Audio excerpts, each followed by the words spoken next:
Parler beaucoup ne signifie pas communiquer. La plupart ne le comprennent pas. Ils confondent le volume avec la connexion, les mots avec la sagesse. Mais plus ils essaient de se faire entendre, moins ils comprennent que le véritable pouvoir réside dans le silence. Car celui qui maîtrise sa langue maîtrise son esprit. Et celui qui sait écouter dirige sans effort. Nous vivons à une époque où tout le monde donne son avis, interrompt, corrige et conseille sans être sollicité. La communication est devenue une compétition d'ego déguisée en dialogue. Tout le monde veut avoir le dernier mot, mais peu cherchent à comprendre. Et c'est là que le stoïcisme entre en jeu, non pas pour que tu parles mieux, mais pour que tu parles moins et observes plus. Car les mots sans contrôle sont comme des flèches sans direction. Ils blessent, même quand tu n'essaies pas. Cette vidéo traite de cela. Apprendre à se taire quand ton ego veut parler. Choisir le calme plutôt que l'impulsion. Écouter avec présence, empathie et respect. Les stoïciens savaient que la façon dont tu écoutes révèle qui tu es. Parce que écouter est une forme de discipline. C'est maîtriser le désir de corriger, de conseiller, de t'imposer. L'art stoïcien de la communication ne consiste pas à dire ce qui est correct, mais à être cohérent avec ce que tu penses, ressens et fais. Chaque mot peut construire ou détruire, inspirer ou repousser. Ce que tu apprendras ici ne sont pas des techniques pour bien parler, mais des habitudes qui te feront mieux comprendre. Parce qu'au final, ce n'est pas celui qui parle le plus qui gagne, mais celui qui comprend d'abord. Parler beaucoup ne signifie pas communiquer. La plupart ne le comprennent pas. Ils confondent le volume avec la connexion, les mots avec la sagesse. Mais plus ils essaient de se faire entendre, moins ils comprennent que le véritable pouvoir réside dans le silence. Car celui qui maîtrise sa langue maîtrise son esprit. Et celui qui sait écouter dirige sans effort. Nous vivons à une époque où tout le monde donne son avis, interrompt, corrige et conseille sans être sollicité. La communication est devenue une compétition d'ego déguisée en dialogue. Tout le monde veut avoir le dernier mot, mais peu cherchent à comprendre. Et c'est là que le stoïcisme entre en jeu, non pas pour que tu parles mieux, mais pour que tu parles moins et observes plus. Car les mots sans contrôle sont comme des flèches sans direction. Ils blessent, même quand tu n'essaies pas. Cette vidéo traite de cela. Apprendre à se taire quand ton ego veut parler. Choisir le calme plutôt que l'impulsion. Écouter avec présence, empathie et respect. Les stoïciens savaient que la façon dont tu écoutes révèle qui tu es. Parce que écouter est une forme de discipline. C'est maîtriser le désir de corriger, de conseiller, de t'imposer. L'art stoïcien de la communication ne consiste pas à dire ce qui est correct, mais à être cohérent avec ce que tu penses, ressens et fais. Chaque mot peut construire ou détruire, inspirer ou repousser. Ce que tu apprendras ici ne sont pas des techniques pour bien parler, mais des habitudes qui te feront mieux comprendre. Parce qu'au final, ce n'est pas celui qui parle le plus qui gagne, mais celui qui comprend d'abord. Écoute pour comprendre. Il y a des conversations qui ressemblent à des orages, beaucoup de bruit, beaucoup de mots, mais rien n'est compris. Et ce n'est pas parce que l'autre ne parle pas clairement, mais parce que personne n'écoute vraiment. Écouter n'est pas attendre ton tour pour parler. Ce n'est pas acquiescer de la tête pendant que ton esprit prépare la réponse parfaite. Écouter, vraiment, c'est éteindre le bruit intérieur, baisser l'ego et ouvrir de l'espace pour comprendre ce que l'autre essaie de dire, même quand il ne le dit pas avec des mots. C'est la différence entre communiquer et simplement échanger des sons. Le stoïcisme enseigne que celui qui maîtrise son attention maîtrise son monde. Épictète disait que nous ne sommes pas perturbés par ce qui se passe, mais par l'interprétation que nous en faisons. Et cette interprétation naît de ce que nous écoutons. Mais si tu n'écoutes qu'avec l'envie de répondre, ce que tu comprends est filtré par tes jugements, par tes blessures, par ton besoin d'avoir raison. C'est pourquoi, souvent, tu n'écoutes pas l'autre, tu t'écoutes toi-même à travers lui. Écouter pour comprendre exige de l'humilité, parce que cela implique d'accepter que l'autre peut t'apprendre quelque chose, même s'il ne le dit pas de la façon que tu voudrais. Cela implique de reconnaître que tout ce qui est dit n'a pas besoin d'une réponse, et que parfois, le silence est plus puissant que n'importe quel argument. Quand tu interromps ou corriges quelqu'un juste pour montrer que tu en sais plus, tu ne communiques pas de la sagesse. Tu nourris ton ego. Le sage ne cherche pas à s'imposer, il cherche à comprendre. Parce que comprendre l'autre, c'est comprendre la nature humaine. Et c'est quelque chose que le stoïcien valorise plus que n'importe quelle victoire verbale. Si tu observes bien, les personnes les plus respectées ne sont pas celles qui parlent le plus, mais celles qui écoutent avec une véritable attention. Leur présence transmet le calme, la sécurité, l'équilibre. Elles n'ont pas besoin de remplir l'espace avec des mots, parce que leur silence n'est pas vide, c'est de l'attention pure. Écouter avec cette profondeur te permet de lire ce qui se cache derrière les mots, les émotions, les peurs, les intentions. C'est là que se trouve le véritable art de la communication. Le pratiquer n'est pas facile. Cela nécessite de freiner l'impulsion automatique de donner son avis, de corriger ou de conseiller. Cela nécessite de se mordre la langue et de laisser l'autre s'exprimer sans se sentir analysé. C'est un acte de maîtrise de soi, une forme de discipline interne. Marc Aurèle a écrit que nous devons apprendre à parler seulement quand c'est nécessaire et avec un but, mais aussi à nous taire quand le silence enseigne plus. Cette leçon vaut pour toute conversation. Quand tu choisis d'écouter, tu choisis la sagesse. Dans la vie quotidienne, tu peux commencer à l'appliquer dans les choses les plus simples. La prochaine fois que quelqu'un te parle, ne pense pas à ce que tu vas répondre. Observe ses gestes, son ton, son émotion. Essaie de comprendre ce qu'il ne dit pas. Parfois, les gens ne cherchent pas des réponses. Ils cherchent juste à être compris. Si tu arrives à leur offrir cela, tu auras fait quelque chose de plus grand que de gagner une discussion. Tu auras créé une connexion. Le stoïcien sait qu'écouter ne le rend pas faible. Cela le rend conscient. Parce que celui qui maîtrise l'écoute maîtrise ses impulsions. Et celui qui maîtrise ses impulsions maîtrise son esprit. Écouter pour comprendre n'est pas une technique, c'est une façon de vivre. C'est choisir la sagesse plutôt que l'orgueil. C'est reconnaître que la compréhension n'a pas toujours besoin de mots. Et quand tu y arriveras, tu remarqueras que les conversations ne seront plus une guerre de raison, mais un pont vers la compréhension. Et cela, dans un monde plein de bruit, est une forme de pouvoir silencieux. 2. Valorise le silence. Le silence est comme un miroir. Il reflète ce que tu es vraiment lorsque personne d'autre ne parle. La plupart des gens l'évitent parce qu'ils craignent de faire face à ce que leur esprit dit quand tout devient calme.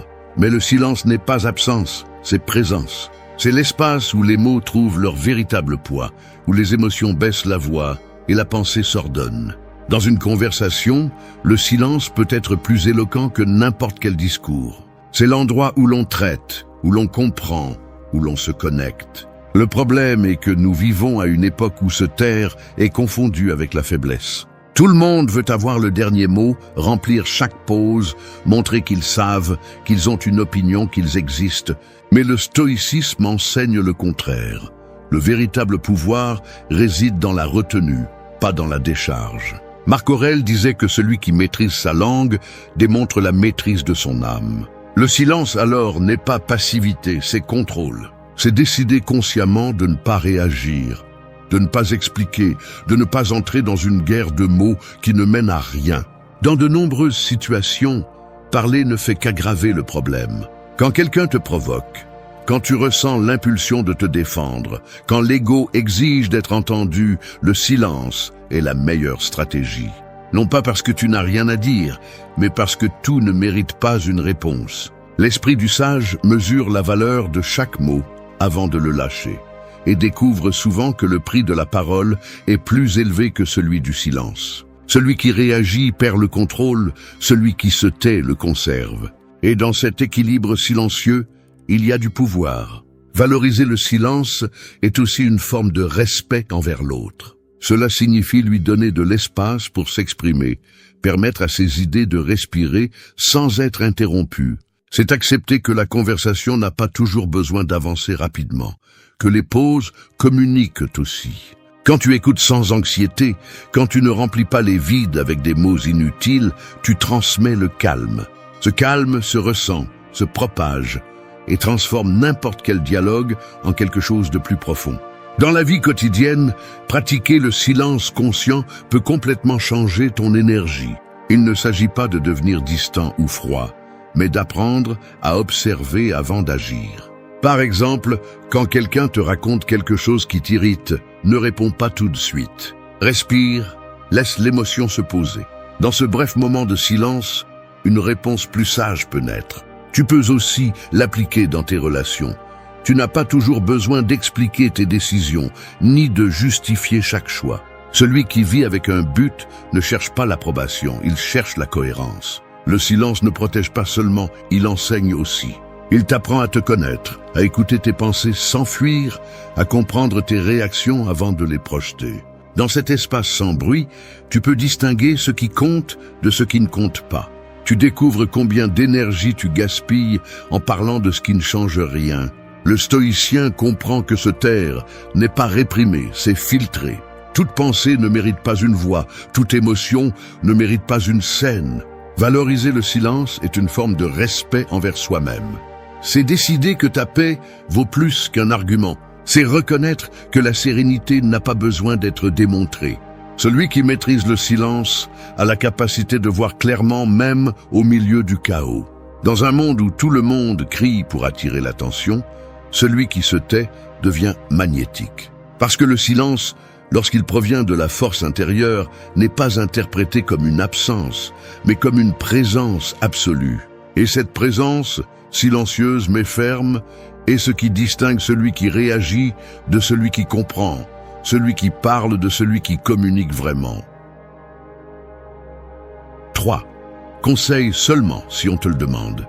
Donner des conseils sans qu'on te les demande, c'est comme essayer de réparer une montre qui n'est pas cassée. Tu peux le faire avec de bonnes intentions, mais tu finis par en perturber le fonctionnement. La plupart des gens ne cherchent pas une solution quand ils parlent, ils cherchent à être compris. Ils veulent être écoutés, pas corrigés. Cependant, beaucoup confondent empathie et intervention, et sans s'en rendre compte, transforment chaque conversation en une occasion de montrer qu'ils en savent plus, qu'ils comprennent plus, qu'ils feraient mieux. Cela n'aide pas, cela crée une distance. Le stoïcisme enseigne qu'on ne peut pas aider celui qui n'est pas disposé à recevoir de l'aide. Épictète disait que personne ne change par obligation, mais par compréhension. Quand tu donnes des conseils sans permission, ce que tu fais vraiment, c'est imposer ta vision du monde à une autre personne, et c'est de l'ego déguisé en bonté. Cela peut sembler cruel, mais souvent donner des conseils est une façon de ne pas tolérer le silence d'autrui, de remplir l'espace inconfortable où tu devrais simplement accompagner. Parfois, le silence est plus thérapeutique que les mots. Écouter avec présence est plus utile que d'offrir des solutions précipitées. Les gens n'ont pas besoin que tu leur dises quoi faire. Ils ont besoin de le découvrir par eux-mêmes. Si tu interviens trop tôt, tu leur voles ce processus. Le sage n'impose pas son expérience. Il la partage quand on la lui demande, parce qu'il comprend que l'apprentissage réel naît de la réflexion personnelle, pas des instructions des autres. Dans la vie quotidienne, tu peux remarquer comment cette habitude détruit les connexions sans que tu t'en rendes compte. Quelqu'un te raconte un problème et tu réponds par un « tu devrais faire ceci » ou « si j'étais toi, je ferais cela ». Mais cette personne ne t'a pas demandé de conseil, elle voulait juste se sentir comprise. Et quand tu ne comprends pas, tu brises le pont. La conversation se refroidit, l'autre se ferme. Et ce qui aurait pu être de l'empathie devient de la résistance. Les gens n'ont pas besoin que tu les guides tout le temps, ils ont besoin de se sentir capables. L'art de conseiller avec sagesse est d'attendre le bon moment. Quand quelqu'un te dit « qu'en penses-tu » ou « j'ai besoin de ton conseil », c'est alors que la porte s'ouvre. Avant cela, chaque mot que tu prononces peut sonner comme une critique, même s'il ne l'est pas. Apprendre à contenir l'impulsion de parler, de corriger, de sauver l'autre est un acte de maturité émotionnelle. Cela nécessite de comprendre que tu n'es pas toujours le protagoniste dans l'histoire de l'autre, que ton rôle peut être simplement d'écouter et d'être présent. Conseiller sans permission est aussi une façon de ne pas respecter le processus de l'autre. Tout le monde n'est pas prêt à entendre ce que tu penses qu'il devrait savoir. Tout le monde n'est pas au même point de conscience ou de préparation. C'est pourquoi le stoïcien pratique la patience et la prudence. Sénèque disait que le sage agit au bon moment, ni avant ni après.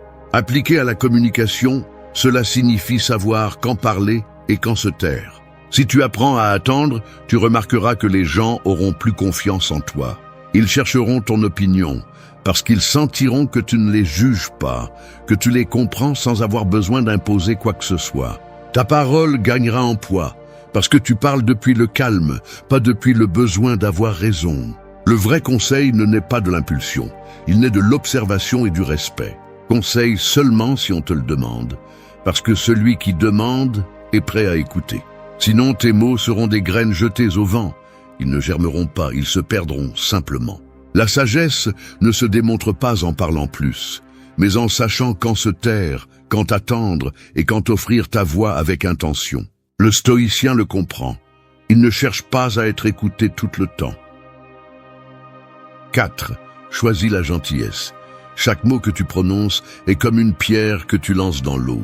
Il peut créer des ondes douces qui apaisent, ou il peut provoquer un impact qui brise la surface. Ce que tu choisis de dire, et surtout comment tu le dis, détermine le type d'énergie que tu laisses aux autres. Être gentil ne signifie pas être faible. Cela signifie avoir le contrôle sur toi-même, même lorsque tu pourrais réagir avec dureté. La gentillesse stoïcienne n'est pas naïve, c'est une force contenue. C'est la décision consciente de répondre avec sagesse plutôt qu'avec impulsivité. La plupart des gens pensent qu'être direct équivaut à être grossier, que l'honnêteté n'a de valeur que si elle fait mal, que parler gentiment c'est déguiser la vérité. Mais le stoïcien comprend que la vérité sans respect perd son but. Sénèque disait que celui qui blesse avec des mots ne démontre pas son intelligence, il démontre son manque de tempérance. La gentillesse n'est pas une stratégie pour plaire, c'est le reflet de la maîtrise intérieure. Parce que n'importe qui peut réagir avec agressivité, mais peu sont capables de garder leur calme lorsqu'ils sont provoqués. Dans la vie quotidienne, tu peux remarquer comment la façon dont tu parles change complètement le résultat d'une conversation. Une même idée peut construire ou détruire selon le ton que tu utilises pour la dire. Quand tu parles calmement, tu ouvres des portes. Quand tu parles avec colère, tu les fermes. Le stoïcien choisit son ton avec la même précision qu'il choisit ses pensées. Il ne cherche pas à gagner, il cherche à harmoniser. Et cela demande de la force, pas de la soumission.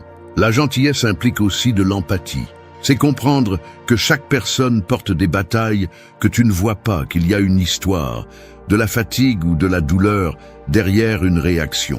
Il ne s'agit pas de tout justifier, mais de répondre sans ajouter plus de chaos. Quand quelqu'un t'attaque verbalement, tu as deux options.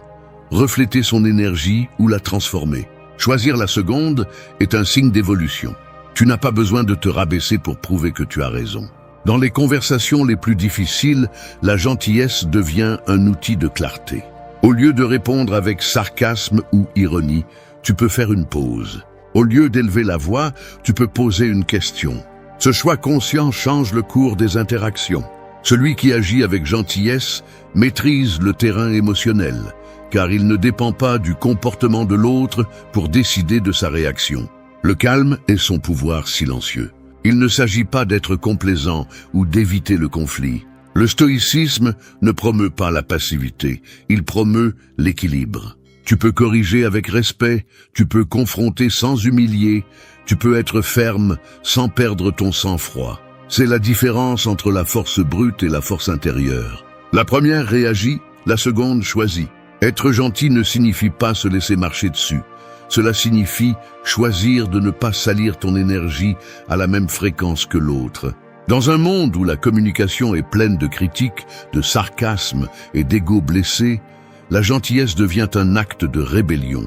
Non pas parce que tu cherches l'approbation, mais parce que tu choisis de ne pas alimenter le bruit. Chaque fois que tu réponds avec respect au milieu du chaos, tu élèves le niveau de la conversation. Et cela inspire. La gentillesse ne s'oublie pas, elle laisse des traces. Choisis la gentillesse non pas pour que les autres te voient comme une bonne personne, mais parce que cela te rend libre. Libre du besoin de réagir, de prouver, de vaincre. Libre de l'émotion qui veut contrôler tes mots. Être gentil, même quand il ne le mérite pas, n'est pas un signe de faiblesse. C'est le reflet de quelqu'un qui comprend son propre pouvoir. 5. Célèbre les réussites des autres. Le succès des autres est le miroir où beaucoup révèlent leur véritable nature. Certains applaudissent sincèrement, d'autres avec envie déguisée en indifférence. Mais ce que tu ressens quand quelqu'un d'autre gagne en dit plus sur toi que sur eux. Applaudir le triomphe de quelqu'un d'autre ne te retire rien, au contraire. Cela démontre que ta valeur ne dépend pas de la compétition, mais de la reconnaissance. L'envie est un symptôme de manque interne. L'admiration est un reflet d'équilibre. Celui qui est en paix avec lui-même n'a pas peur de voir les autres briller, car il comprend que la lumière des autres n'éteint pas la sienne. Le stoïcisme enseigne que chaque personne a son propre chemin, son propre rythme et ses propres épreuves. Marc Aurèle disait que rien de ce qui arrive à un autre être humain ne peut être étranger aux sages, car nous faisons tous partie de la même nature. Lorsque tu regardes les réussites des autres dans cette perspective, tu arrêtes de te comparer et tu commences à t'inspirer. Le succès des autres cesse d'être une menace et devient la preuve de ce qui est également possible pour toi. L'esprit petit compète, l'esprit grand collabore.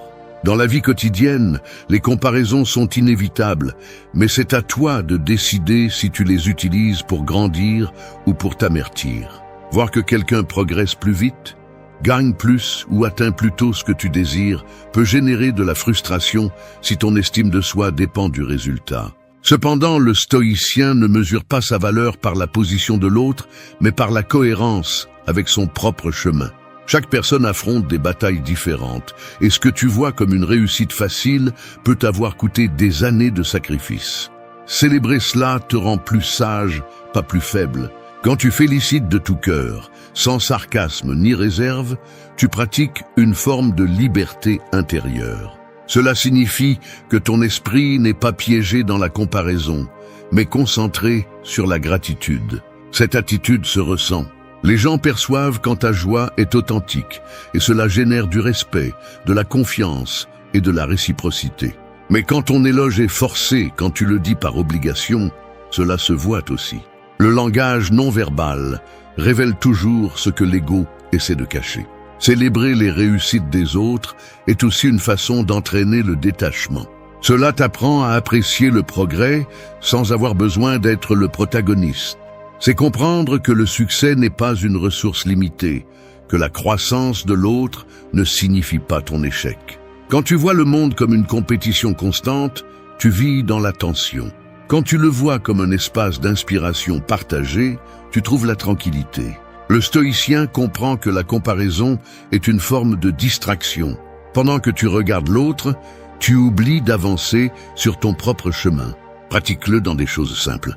Félicite sans réserve, reconnais sans jalousie, remercie l'opportunité d'apprendre des autres. Tu n'as pas à feindre l'admiration, mais tu dois cultiver le respect. Quand quelqu'un réussit quelque chose que tu désires aussi, ne pense pas « pourquoi lui et pas moi ?» Pense « s'il a pu, alors c'est possible ». Cette différence mentale change complètement ton énergie. Ce qui te causait de l'anxiété avant te motive maintenant. Ce qui te faisait compétitionner avant t'inspire maintenant. Sénèque disait que l'homme sage se réjouit du bien des autres, parce qu'il comprend que tous partagent la même raison universelle. Appliqué à la communication, cela signifie que tes paroles doivent refléter cette conscience. Parle avec reconnaissance, pas avec comparaison. Montre de l'admiration sans te sentir inférieur. Cela ne renforce pas seulement tes relations, cela élève aussi ton caractère. Célébrer les réussites des autres est une pratique de force silencieuse. Tu n'as pas besoin de démontrer ta grandeur, tu la projettes avec tes actes. 6. Accepte les contradictions. Les gens sont comme des mers calmes en surface et turbulentes en profondeur. Nous avons tous des courants internes qui se contredisent, des désirs qui entrent en conflit avec nos valeurs et des paroles qui ne correspondent pas toujours à nos actes. Prétendre que quelqu'un soit cohérent tout le temps, c'est lui demander d'être plus qu'humain. La véritable maturité ne consiste pas à attendre la perfection, mais à accepter que la contradiction fait partie de la nature humaine. Celui qui ne comprend pas cela vit dans la frustration, corrigeant, jugeant, pointant du doigt, croyant que sa vérité est universelle. Le stoïcisme enseigne que chaque personne voit le monde à travers le filtre de son propre esprit. Épictète disait que ce ne sont pas les choses qui nous affectent, mais les opinions que nous avons sur elles. C'est pourquoi, quand quelqu'un se contredit, il ne ment pas nécessairement, il change de perspective. Et ce n'est pas toujours de l'hypocrisie, c'est souvent de l'évolution. Accepter les contradictions des autres nécessite de l'humilité et une compréhension profonde de la complexité humaine. Tout le monde ne pense pas, ne ressent pas et ne réagit pas de la même manière, pas même toi. Accepter ne signifie pas tolérer n'importe quoi. Cela signifie observer sans avoir besoin de corriger chaque différence. Dans les conversations, l'envie de souligner les incohérences de l'autre vient souvent de l'ego, pas de la raison. C'est le désir d'avoir le dernier mot, de prouver que tu vois plus clair. Mais le sage ne cherche pas à gagner des débats, il cherche à maintenir la paix intérieure. Tu n'as pas besoin de souligner chaque erreur pour avoir raison. Parfois, le véritable pouvoir réside dans le fait de laisser passer. Accepter les contradictions implique aussi de te regarder toi-même, avec honnêteté. Combien de fois parles-tu de calme et finis-tu par discuter? Combien de fois demandes-tu de la compréhension mais ne la donnes pas? Comprendre cela te donne une perspective différente. Tu arrêtes d'attendre une cohérence absolue et commences à pratiquer la compassion. Chaque personne est un mélange de lumières et d'ombres, et plus tôt tu l'acceptes, plus libres seront tes relations.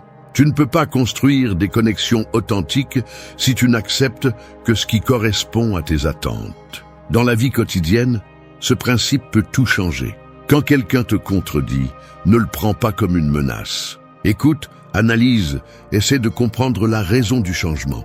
Peut-être que cette personne est en train d'apprendre, de douter ou de faire face à quelque chose qu'elle ne t'a pas dit. Le stoïcien préfère comprendre avant de réagir, parce qu'il sait que la sérénité vaut plus qu'une dispute gagnée. Celui qui se trouble pour chaque incohérence d'autrui finit par être esclave de son besoin d'avoir raison. Accepter les contradictions ne te rend pas indifférent, cela te rend sage. Cela signifie que tu choisis de voir la totalité, pas seulement la partie qui te correspond. Cela signifie que tu comprends que les gens changent, que la vie change, et que tu changeras aussi. Ce que tu critiques aujourd'hui, tu peux le comprendre demain. Ce que tu défends aujourd'hui peut se transformer demain. Cette flexibilité mentale est une forme de force. La cohérence parfaite n'existe pas. Seule l'intention d'améliorer existe. Et quand tu apprends à regarder les contradictions avec calme, tu découvres qu'il y a une leçon derrière chaque erreur. Le stoïcien ne réagit pas, il observe. Il ne demande pas la pureté, il cherche l'équilibre. Et dans cet équilibre, il trouve la véritable paix. Accepter sans se rendre, comprendre sans justifier, garder son calme, même lorsque le monde semble se contredire à chaque mot. 7. Laissez tomber le besoin d'avoir raison. S'accrocher à avoir raison est comme essayer de tenir du sable dans vos mains. Plus vous serrez fort, plus il s'échappe. Le besoin de prouver que vous savez, que vous comprenez mieux, que l'autre a tort, n'est pas une force, c'est de la peur. Une peur d'être exposé, de perdre le contrôle, de vous sentir inférieur. Mais quand vous comprenez que la vérité n'a pas besoin de défense, vous découvrez une liberté que peu de gens connaissent. Tout débat ne mérite pas votre énergie. Toute divergence ne nécessite pas une bataille. Le sage ne cherche pas à gagner, il cherche la paix. La plupart des conflits naissent de cette obsession d'avoir le dernier mot. Au lieu d'écouter, les gens préparent leurs réponses. Au lieu de comprendre, ils cherchent à réfuter. Et le pire, c'est que même quand ils gagnent la discussion, ils perdent la connexion. Le stoïcisme enseigne que l'important n'est pas d'avoir raison, mais de vivre selon la raison. Marc Aurèle l'a résumé en une idée simple. La meilleure vengeance est de ne pas ressembler à celui qui vous a fait du mal. Cela s'applique aussi au dialogue. Vous n'avez rien à prouver à celui qui discute par ego, car celui qui crie le plus n'est pas celui qui comprend le mieux. Laissez tomber le besoin de convaincre les autres de votre point de vue. Chaque personne voit le monde depuis son propre niveau de conscience. Ce qui est évident pour vous peut être invisible pour un autre. Et cela ne rend personne supérieur, seulement différent. L'esprit immature veut imposer. L'esprit mature laisse le temps révéler ce que les mots ne peuvent pas. Lorsque vous réagissez à chaque différence, vous épuisez votre énergie, perdez votre calme et devenez prisonnier de l'ego. Celui qui a besoin d'avoir raison tout le temps vit sur la défensive, prêt à se battre, mais jamais en paix. Dans les conversations quotidiennes, cette leçon devient pratique. N'interrompez pas pour corriger, ne discutez pas pour vous imposer. Si quelque chose mérite vraiment d'être dit, il sera entendu lorsque l'autre sera prêt, pas lorsque vous l'exigerez. Apprenez à garder le silence, même lorsque vous savez que vous avez raison. C'est une forme de maîtrise de soi que peu de gens atteignent.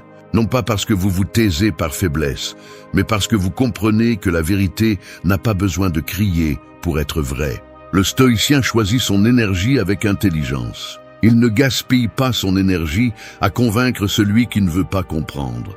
Il préfère garder son calme plutôt que de gagner une discussion vide. Parce qu'au final, les mots ne changent pas les gens, les expériences le font. Vous pouvez dire quelque chose avec une clarté totale et être mal interprété. Non pas parce que vous vous êtes mal exprimé, mais parce que l'autre n'est pas prêt à écouter.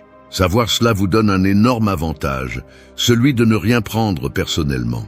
Laissez tomber le besoin d'avoir raison aussi avec vous-même. Parfois, vous vous accrochez à de vieilles idées, à des croyances qui ne vous servent plus, juste par orgueil. Il est difficile pour vous d'accepter que vous avez changé parce que cela impliquerait d'admettre que vous aviez tort auparavant. Mais grandir, c'est cela. Reconnaître que vous n'avez pas toujours été sage. Ce n'est pas une faiblesse, c'est une évolution. Quand vous arrêtez de vous battre pour avoir raison, vous commencez à gagner quelque chose de plus précieux, la sérénité. Vous réalisez que vous n'avez pas besoin de vous imposer pour vous sentir en contrôle, que vous pouvez rester calme, même lorsque les autres perdent le leur. La paix ne se trouve pas dans la conviction, mais dans la compréhension. Et quand vous pratiquez cela, la vie devient plus légère. Les conversations ne sont plus des champs de bataille, mais des espaces pour partager des perspectives. Lâcher le besoin d'avoir raison ne signifie pas abandonner, cela signifie choisir vos batailles. Certaines ne valent pas la peine, d'autres se gagnent avec le silence. Le véritable pouvoir n'est pas d'écraser les arguments, mais de rester calme quand vous pourriez vous battre. Parce que celui qui peut rester tranquille au milieu du conflit. 8. Parle peu, comprend plus. Les mots sont comme le feu, bien utilisés, ils éclairent, mal utilisés, ils brûlent. Beaucoup pensent que parler plus les rend plus intelligents, mais l'excès de mots révèle presque toujours de l'anxiété, pas de la sagesse. Celui qui comprend vraiment n'éprouve pas le besoin d'expliquer tout. Parler peu ne signifie pas se taire par peur, mais choisir quand et comment parler avec intention. Chaque mot doit avoir un but, sinon il devient du bruit.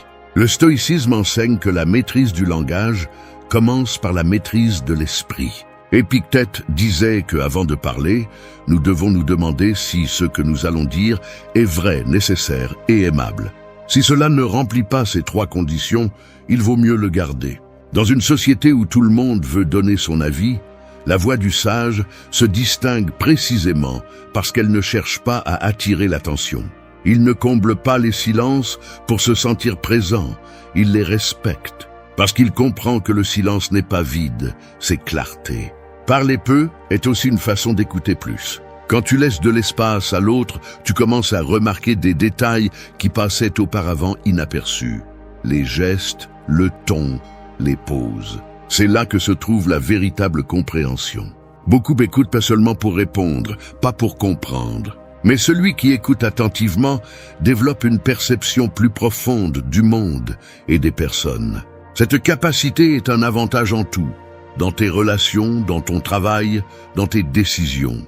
Parce que celui qui comprend agit avec précision, tandis que celui qui ne fait que parler réagit sans réfléchir. Ce n'est pas un hasard si les personnes les plus sages parlent calmement, sans hâte, sans fioriture. Ils n'ont pas besoin de convaincre qui que ce soit, juste d'exprimer ce qui est juste. Leur présence communique plus que leurs mots. En revanche, celui qui ne contrôle pas son esprit a besoin de parler constamment pour s'affirmer. Parler beaucoup peut être une façon de cacher l'insécurité, de combler un vide intérieur avec du bruit. Mais le bruit ne génère pas de respect, seulement de la distraction. Le stoïcien sait que chaque mot mal utilisé est une flèche tirée sans direction, et tôt ou tard, elle peut blesser. Avant de donner ton point de vue, demande-toi s'il est nécessaire. Souvent, ce que tu veux dire ne changera rien, mais ton silence peut éviter des conflits inutiles. Il ne s'agit pas de te réprimer, mais de parler avec un but. Celui qui maîtrise sa langue montre un contrôle interne, et cela se voit dans chaque interaction. Il n'y a pas de sagesse à parler plus. La sagesse est de dire ce qui est juste. Parler peu te donne aussi un avantage stratégique. Les personnes qui se taisent observent plus, analysent mieux, comprennent les modèles de comportement des autres. Ils ne révèlent pas trop, ils ne s'exposent pas facilement. En revanche, ceux qui parlent sans mesure perdent du pouvoir, montrent des faiblesses, laissent des traces de leurs émotions. Le silence intelligent n'est pas du désintérêt, c'est de l'autogestion émotionnelle. Dans un monde où tout le monde veut être entendu, celui qui sait se taire devient quelqu'un d'énigmatique, respecté et difficile à manipuler. C'est comprendre que l'esprit calme n'a pas besoin de bruit pour se sentir vivant. C'est accepter que toutes les pensées ne méritent pas d'être partagées, ni toutes les émotions d'être exprimées. Dans la simplicité de tes mots peut habiter une force immense. Quand tu apprends à maîtriser ta voix, tu projettes de l'autorité sans avoir besoin de l'élever. Le stoïcien choisit le silence non par lâcheté, mais par sagesse. Parce qu'il comprend que la compréhension ne se démontre pas en parlant, mais en agissant avec cohérence. Chaque mot dit avec intention pèse plus que 1000 prononcés par impulsion. Celui qui parle peu observe plus, comprend plus et souffre moins. Merci d'être resté jusqu'à la fin de la vidéo. Si vous avez tout vu, commentez « Je suis stoïcien » comme notre signe secret, indiquant que vous êtes un véritable apprenant du stoïcisme. N'oubliez pas de vous abonner et de liker la vidéo si elle vous a plu. Rendez-vous dans la prochaine vidéo et rappelez-vous, la paix intérieure ne se trouve pas lorsque tout est calme, mais lorsque tu es capable de la maintenir même au milieu du chaos. Ce n'est pas un état magique, ni un privilège réservé à quelques-uns. C'est un choix quotidien, une façon de vivre avec détachement et clarté. La plupart des gens cherchent la tranquillité en accumulant plus de choses, plus d'affection, plus de distractions. Mais la véritable sérénité arrive lorsque tu commences à lâcher prise. Quand tu comprends que tu n'as pas besoin de plus, mais de moins. Moins de bruit, moins de dépendance, moins de besoin de prouver quelque chose. Ce chemin n'a rien à voir avec la fuite du monde, mais avec l'apprentissage de comment être dans celui-ci sans qu'il te consume. Le détachement conscient n'est pas de l'indifférence, c'est de l'intelligence émotionnelle. C'est comprendre que tout ne mérite pas ton énergie, que toutes les batailles ne doivent pas être combattues, et que la tranquillité ne se négocie pas avec ce qui détruit ton équilibre. Il s'agit de choisir ce qui te renforce, et de laisser derrière ce qui ne fait qu'alimenter ton anxiété. La paix n'apparaît pas soudainement. Elle se construit lorsque tu cesses de résister à la vie. Quand tu acceptes ce que tu ne peux pas contrôler et que tu diriges ton énergie vers ce qui dépend de toi. Lâcher prise ne t'affaiblit pas, cela te libère. Ce n'est pas abandonner, c'est décider de ne plus être lié à ce qui n'a plus de sens. Et c'est l'acte le plus puissant qu'un esprit conscient peut accomplir. Dans cette vidéo, tu vas comprendre pourquoi la force émotionnelle naît du détachement. Comment cultiver cette tranquillité qui ne dépend de rien d'extérieur et quelles attitudes tu peux pratiquer chaque jour pour revenir à toi-même. Parce que la véritable transformation n'arrive pas lorsque tu changes tout, mais lorsque tu cesses de lutter contre ce que tu ne peux pas changer. 1. Maîtrise ton esprit. Ton esprit est comme un océan, parfois calme, parfois agité par des tempêtes que tu provoques toi-même. La plupart des gens vivent emportés par les vagues de leurs pensées sans se rendre compte qu'ils peuvent apprendre à naviguer. Il ne s'agit pas de faire taire l'esprit, mais de le gouverner. De comprendre que tu n'es pas ce que tu penses, mais celui qui observe ce qui se passe en toi.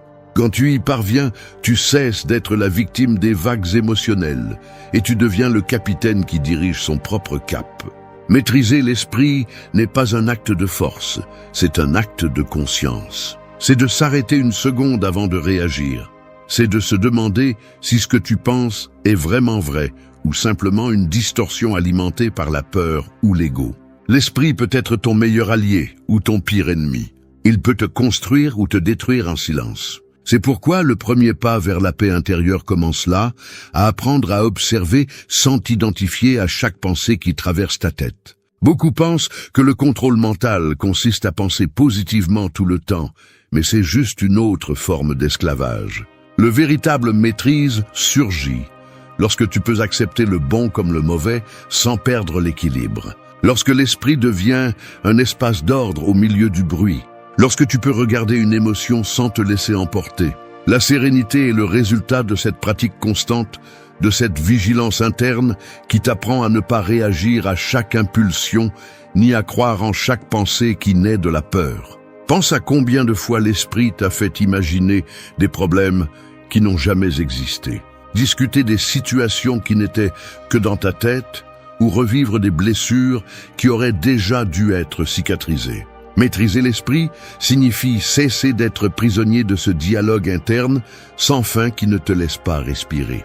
C'est te rendre compte que la souffrance ne vient pas des faits, mais de l'interprétation que tu en fais. Et cette interprétation dépend seulement de toi. Chaque pensée a le pouvoir que tu lui donnes. Si tu la nourris, elle grandit. Si tu l'observes sans réagir, elle se dissout. C'est là la véritable pratique. Ne pas résister aux pensées, mais les voir passer comme des nuages dans le ciel. Tu n'as pas à te battre avec elles. Il suffit de comprendre qu'elles ne sont pas toi. Cette distance crée la liberté. Elle te permet d'agir à partir de la raison, pas de l'émotion. Quand tu y parviens, rien ni personne ne peut manipuler ta paix. Maîtriser l'esprit ne se fait pas du jour au lendemain.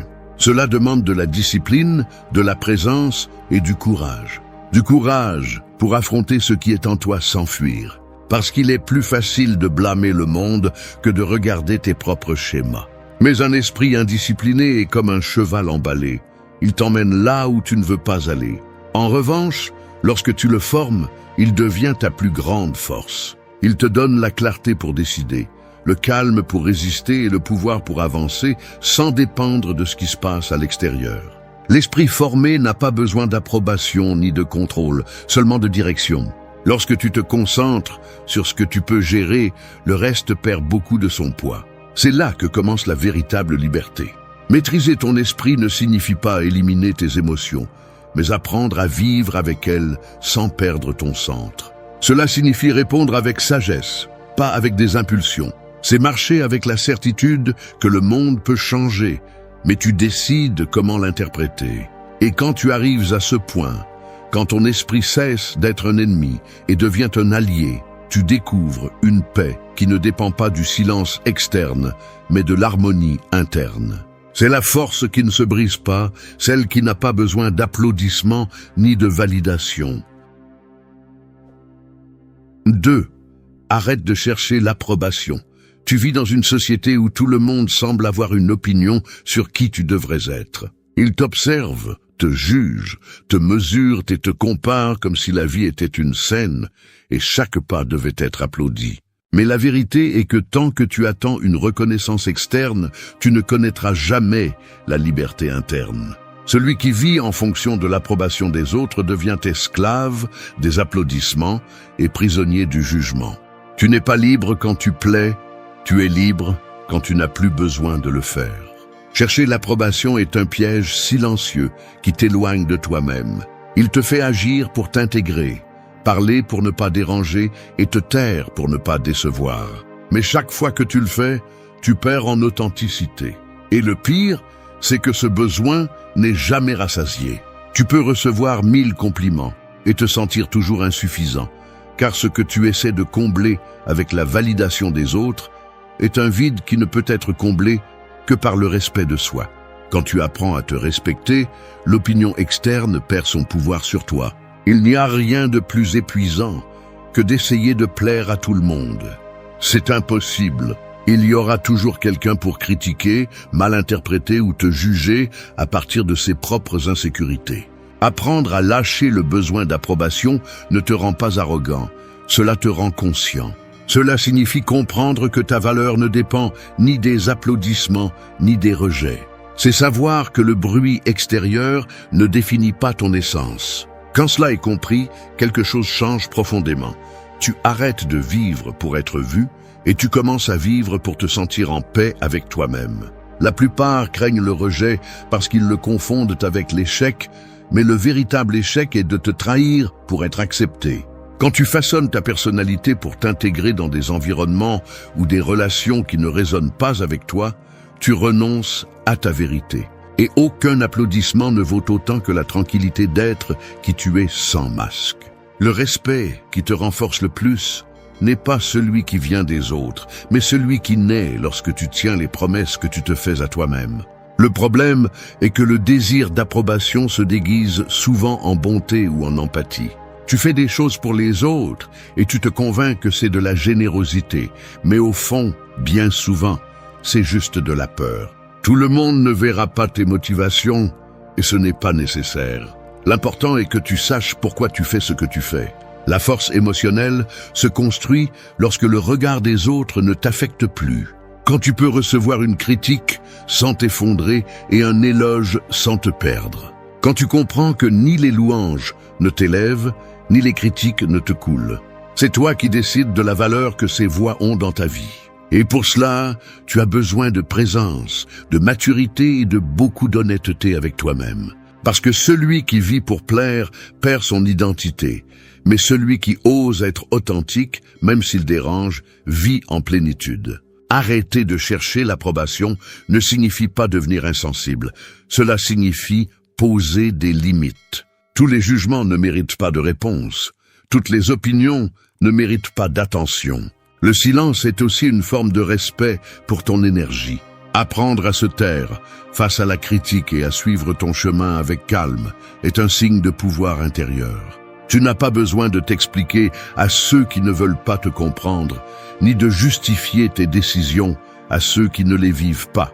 Le jour où tu comprendras que tu n'as rien à prouver, tout change. L'esprit se calme, les émotions se stabilisent et l'âme respire.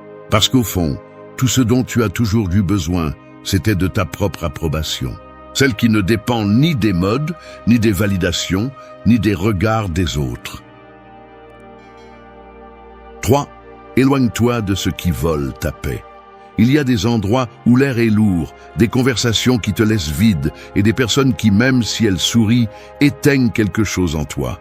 Tu ne le remarques pas toujours au début, mais peu à peu, ton énergie s'épuise, ton esprit se tend et ton humeur s'éteint sans raison apparente. Ce qui se passe est simple. Tu absorbes le bruit émotionnel de ce qui ne t'appartient pas. La paix intérieure ne se perd pas d'un coup, elle s'en va en morceaux. Chaque fois que tu restes là où tu ne veux pas être ou que tu écoutes ce que tu n'as pas besoin d'entendre. S'éloigner n'est pas de la lâcheté, c'est de la clarté. C'est comprendre qu'il y a des environnements qui drainent, des mots qui empoisonnent et des habitudes qui te déconnectent de toi. Rester dans ces situations par habitude, culpabilité ou attachement, c'est permettre que l'anxiété devienne ton état naturel. Et il n'y a pas de croissance possible dans un endroit où ton âme ne respire pas. C'est pourquoi, lorsque quelque chose commence à te voler ta tranquillité, c'est un signe que ton intérieur demande de la distance. Tu ne peux pas toujours changer l'environnement, mais tu peux choisir de ne pas rester coincé dedans. Le véritable détachement commence lorsque tu arrêtes de justifier ce qui te détruit. Quand tu te rends compte que tu n'as pas besoin d'explications pour t'éloigner de ce qui te fait du mal. Parfois, il s'agit de personnes, d'autres fois de pensées et souvent de toi-même. Des habitudes que tu sais qui t'éteignent, des conversations qui te prennent plus qu'elles ne te donnent, des souvenirs qui n'ouvrent que des blessures qui auraient dû déjà être guéries. Lâcher prise n'est pas toujours dire au revoir à quelqu'un. Parfois, c'est arrêter de nourrir ce qui te perturbe de l'intérieur. Rester là où ta paix se brise est une forme d'auto-sabotage. L'esprit s'adapte à la tension comme si c'était normal et te convainc que ce n'est pas si grave, mais le corps le ressent. tes épaules se tendent, ta respiration se raccourcit et ton énergie chute. Le corps ne ment pas. Il sait quand tu es dans un endroit qui ne te correspond pas. Écoute-le. Parfois, le chemin vers la sérénité ne nécessite pas d'ajouter quoi que ce soit de nouveau, juste de t'éloigner de ce qui te rend malade émotionnellement.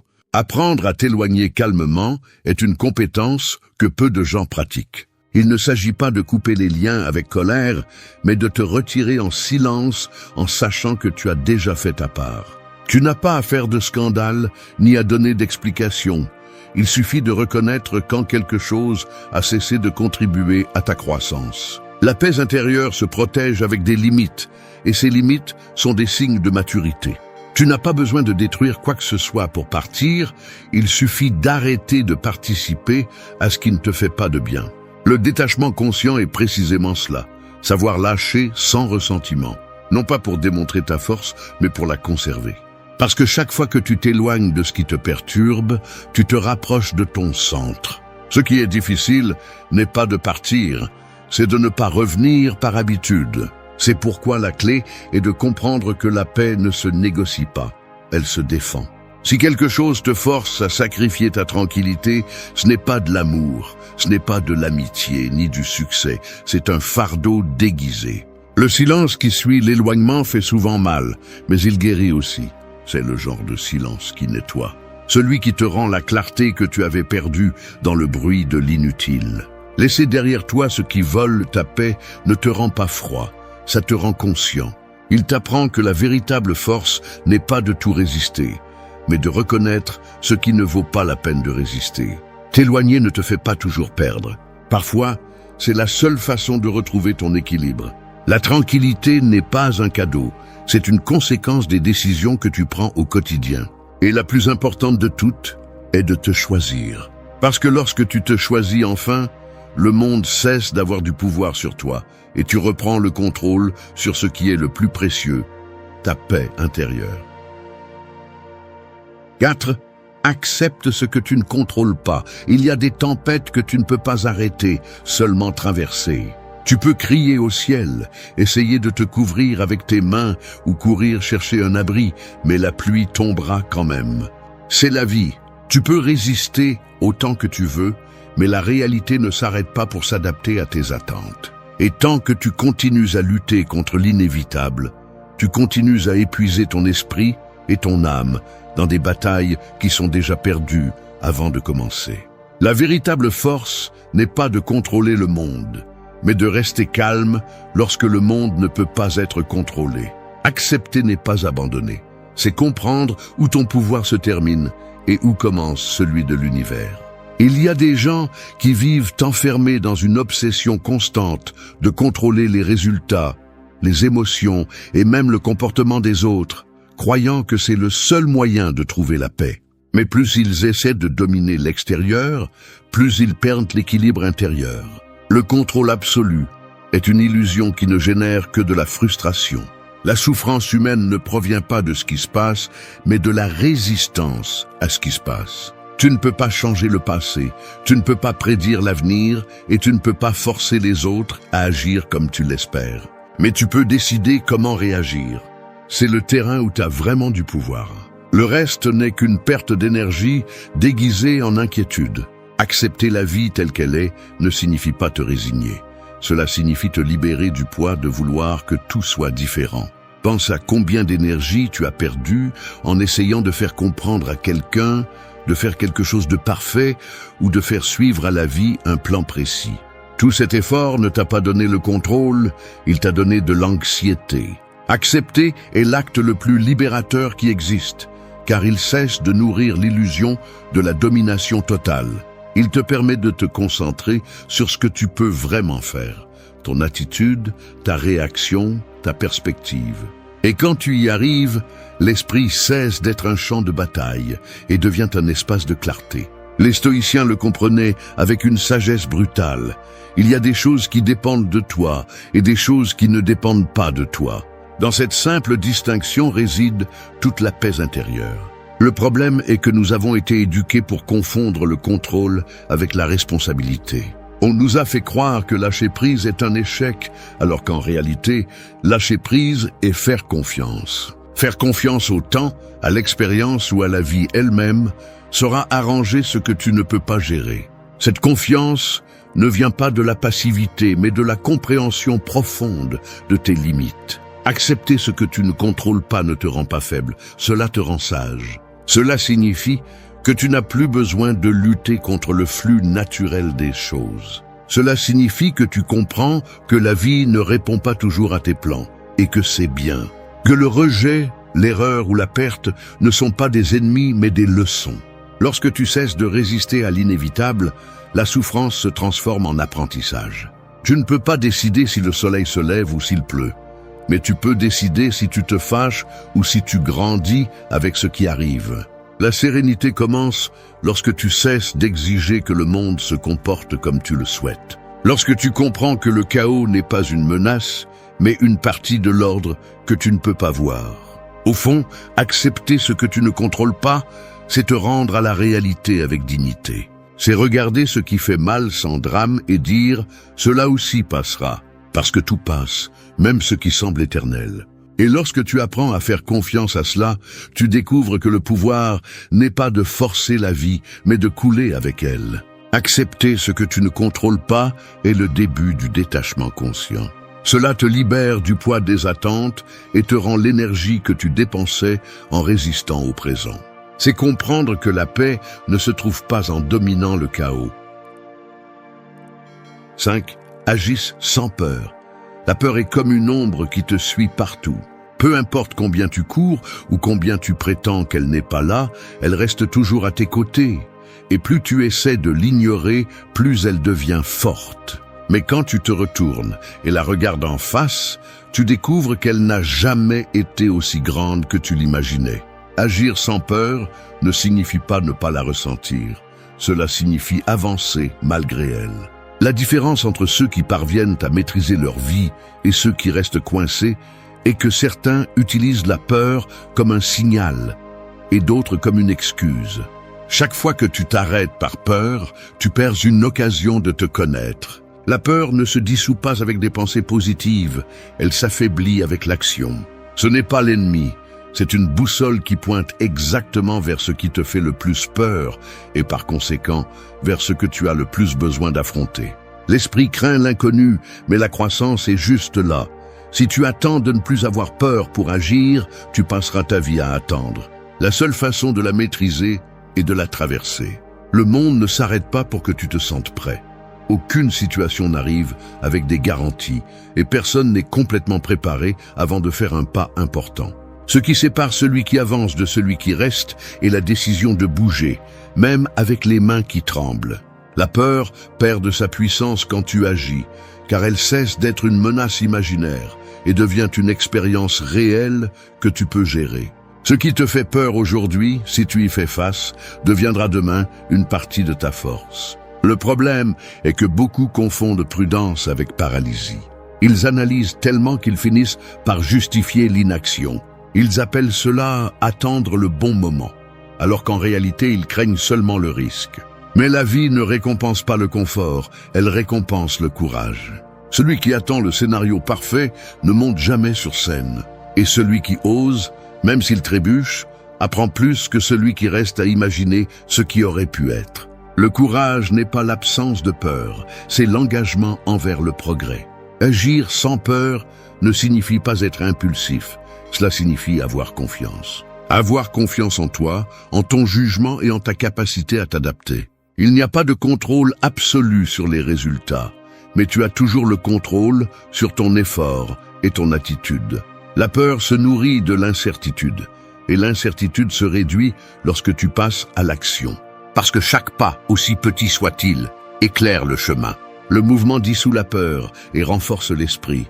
Quand la peur te freine, rappelle-toi que personne ne grandit dans sa zone de confort. Les personnes fortes ne le sont pas parce qu'elles ne doutent jamais, mais parce qu'elles ont appris à agir même au milieu du doute. L'action constante est l'antidote contre l'anxiété, contre l'indécision et contre l'auto-tromperie. Chaque fois que tu fais quelque chose que ta peur te disait que tu ne pourrais pas, Tu deviens une version plus forte de toi-même. Le détachement conscient s'applique aussi ici. Agir sans peur, c'est lâcher prise sur le besoin de certitude. Celui qui cherche des garanties reste bloqué.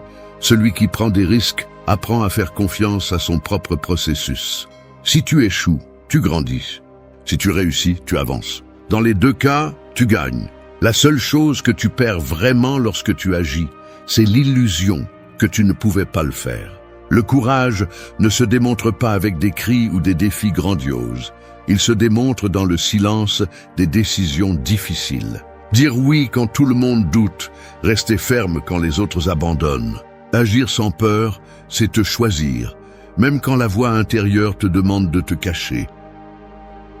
6. Lâche la rancune. La rancune est comme porter une pierre chaude en espérant qu'elle brûle l'autre. Tu la tiens, tu la serres, elle te fait mal, mais tu refuses de la lâcher. Tu penses que la garder te donne du pouvoir, alors qu'en réalité, tout ce qu'elle fait, c'est consommer ton énergie petit à petit. La rancune ne punit pas le coupable, elle t'empoisonne. C'est une chaîne invisible qui te maintient attaché au passé, répétant mentalement encore et encore ce que tu ne peux plus changer. La véritable liberté arrive quand tu décides de pardonner, non pas parce que l'autre le mérite, mais parce que tu mérites la paix. Garder la rancune, c'est comme raviver une blessure chaque jour. L'esprit revient au même souvenir, le réinterprète, le nourrit et le transforme en une prison émotionnelle. Ainsi, le passé reste vivant, non pas à cause de ce qui s'est passé, mais parce que tu continues à le porter en toi. Pardonner n'efface pas ce qui s'est passé, mais brise le cycle de la douleur. Ce n'est pas justifié, c'est te libérer du poids que tu traînes sans t'en rendre compte. Chaque fois que tu choisis de lâcher, tu récupères une partie de toi que tu avais laissé piéger dans l'histoire qu'on t'a faite. Il y a des gens qui pensent que lâcher la rancune est un signe de faiblesse, mais en réalité, c'est une preuve de maîtrise émotionnelle. N'importe qui peut haïr, mais seul un esprit fort peut guérir. La rancune naît du désir de justice, mais devient un fardeau quand tu comprends que tu ne peux pas contrôler le repentir des autres. Tu ne peux forcer personne à reconnaître ce qu'il a fait, ni à réparer ce qu'il a brisé. La seule chose que tu peux contrôler est comment tu décides de continuer à vivre après cela. Lâcher ne signifie pas oublier. Cela signifie cesser de te laisser affecter. C'est choisir de se souvenir sans douleur. C'est regarder ce qui s'est passé avec maturité et dire « ça n'a plus de pouvoir sur moi ». Le pardon n'est pas une faveur à l'autre, c'est un acte d'amour de soi.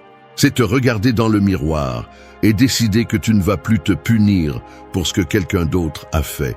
La blessure cesse de faire mal quand tu arrêtes de l'ouvrir avec des pensées de revanche ou des désirs que le passé soit différent. Le détachement conscient nécessite du courage, car lâcher la rancune, c'est te confronter à toi-même. C'est accepter que ce qui t'a blessé est déjà passé et que continuer à le nourrir ne fait que retarder ton évolution. Parfois, la paix n'arrive pas parce que le cœur continue de discuter avec ce qui est déjà fermé. Mais la tranquillité ne se négocie pas. Elle se conquiert avec des décisions internes. Et l'une des plus puissantes est de pardonner en silence, sans applaudissements ni explication. La rancune ne fait que perpétuer l'histoire de la douleur. Quand tu la lâches, tu en écris une nouvelle. Tu te donnes la permission de regarder vers l'avant, sans le poids de ce que tu ne peux pas changer. Te libérer de la rancune ne te rend pas naïf, cela te rend conscient. Cela te montre que le pouvoir a toujours été le tien, mais que tu l'avais donné au passé. Et quand tu décides de le récupérer, quand tu choisis la paix plutôt que l'orgueil, tout en toi se met en ordre. Parce que la liberté émotionnelle n'arrive pas avec la vengeance, elle arrive avec le pardon. 7. Crois en toi. Il y a des moments où le silence devient si lourd que tu n'entends que tes propres doutes. Tu te demandes si tu fais bien les choses, si tu as choisi le bon chemin, si tu es vraiment capable d'atteindre tes rêves. Et au milieu de ce bruit mental, tu cherches des signes, des validations ou des approbations pour te sentir en sécurité. Mais la vérité est que tu n'as pas besoin de plus de réponses, juste de plus de foi en toi-même. La confiance ne se construit pas avec des certitudes, mais avec des décisions. Avec chaque pas que tu fais quand personne ne croit en toi, avec chaque tentative que tu fais, même quand la peur crie que tu ne peux pas. Avoir confiance en toi, ce n'est pas penser que tu ne failliras jamais, c'est savoir que, même si tu échoues, tu pourras te relever. C'est comprendre que la vie ne te demande pas la perfection, mais la cohérence. Que la voix la plus puissante n'est pas celle des autres, mais celle qui réside en toi. Et cette voix, si tu l'écoutes calmement, c'est toujours ce dont tu as besoin. Le problème est que la plupart des gens laissent les opinions extérieures la noyer.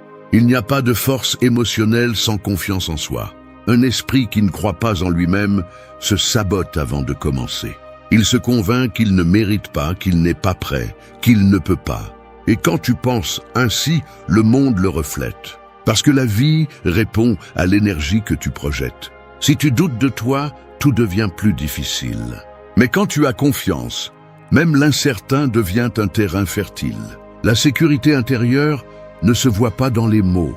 Elle se voit dans la façon dont tu marches, dans la façon dont tu affrontes les problèmes sans drame, dans la façon dont tu continues même si tu n'as pas de garantie. La confiance est un muscle. Elle se renforce chaque fois que tu tiens tes promesses, chaque fois que tu te prouves par des actes que tu peux. Mais si tu te trahis avec des excuses ou avec la peur, ce muscle s'affaiblit. C'est pourquoi il ne s'agit pas seulement de croire, mais d'agir.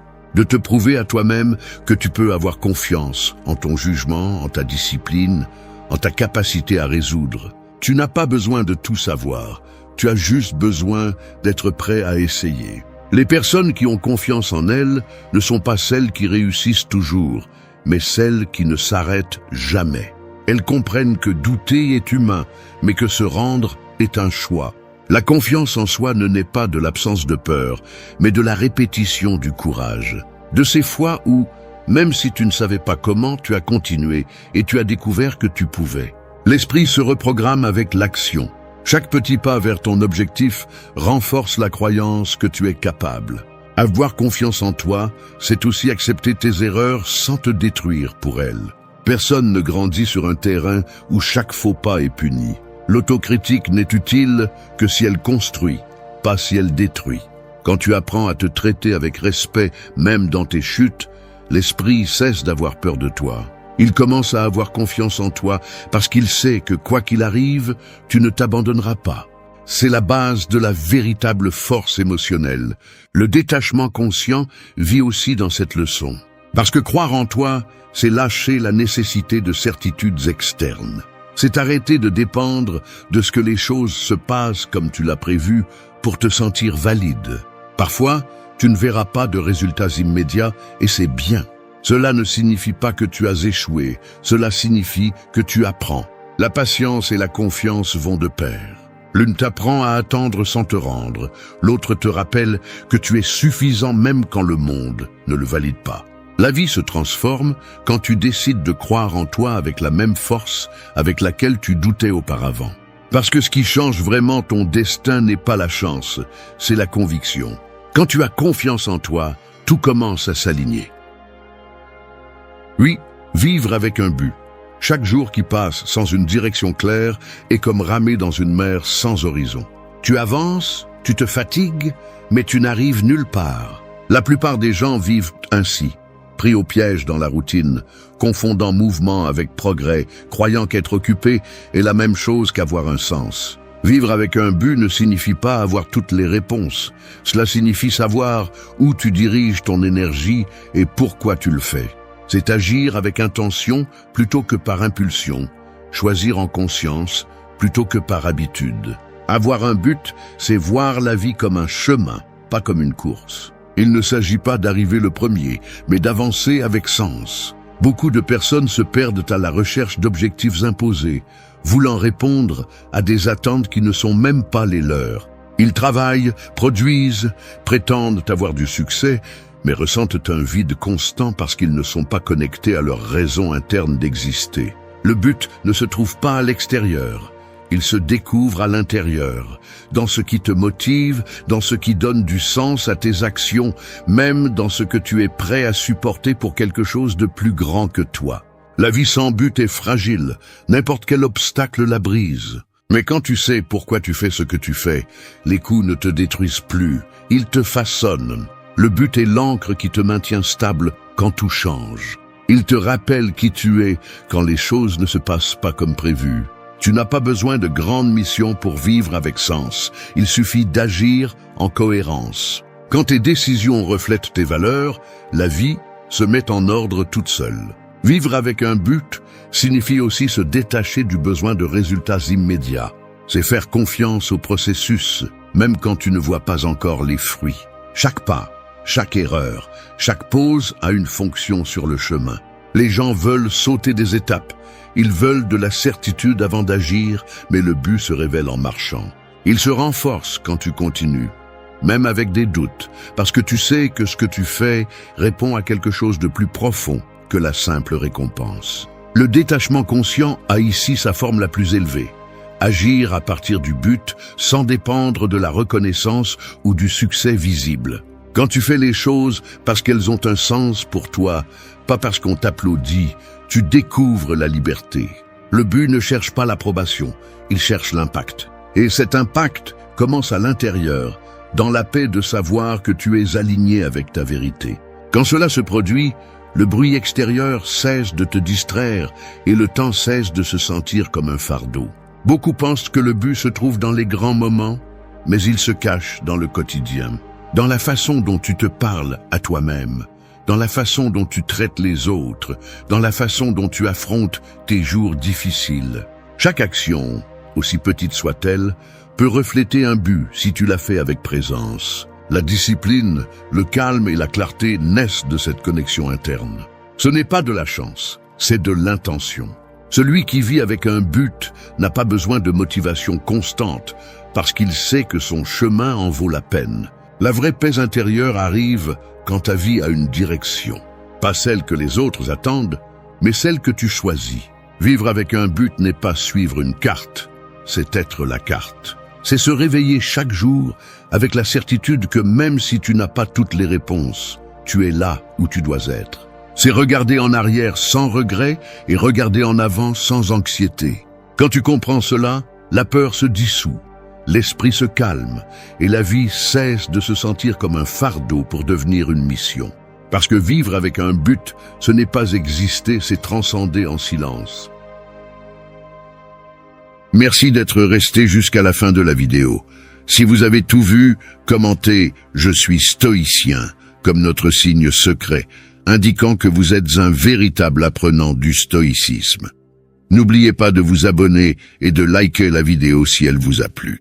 Rendez-vous dans la prochaine vidéo et rappelez-vous, nous sommes tous accros à quelque chose. Certains à la peur, d'autres au doute et beaucoup au contrôle. Nous nous accrochons à ces émotions comme si elles apportèrent de la sécurité, alors qu'en réalité, elles ne font que nous enchaîner. C'est une dépendance silencieuse qui nous vole notre calme, nous épuise et nous fait croire que nous ne serons bien que lorsque tout sera sous contrôle. Mais la vérité est dure. Le contrôle est une illusion. Et tant que tu essaieras de tout dominer, tu resteras l'esclave de ce que tu ne peux pas changer. La transformation commence le jour où tu remplaces ces vieilles addictions par une nouvelle, plus puissante et consciente. La foi, pas une foi naïve ou aveugle, mais une qui naît de la discipline et du courage de faire confiance même quand tu ne vois pas le chemin complet. C'est la foi de celui qui décide de rester ferme tandis que les autres s'effondrent, de celui qui choisit le calme tandis que le monde réagit avec peur. Le stoïcisme le comprenait parfaitement. L'esprit est le véritable temple, et les pensées sont les graines qui déterminent la vie que tu récoltes. Si tu sèmes la peur, tu récolteras le doute. Si tu sèmes la constance et la sérénité, la paix fleurira. La foi stoïcienne n'est pas de prier en attendant des miracles, c'est d'agir avec conviction même au milieu du chaos. C'est croire en l'ordre naturel des choses, même si la réalité semble le contredire. Cette vidéo n'est pas une simple réflexion. C'est une déclaration de guerre contre les émotions qui t'ont dominé. Un guide pour remplacer l'anxiété par la sérénité, le doute par la discipline et le contrôle par la confiance.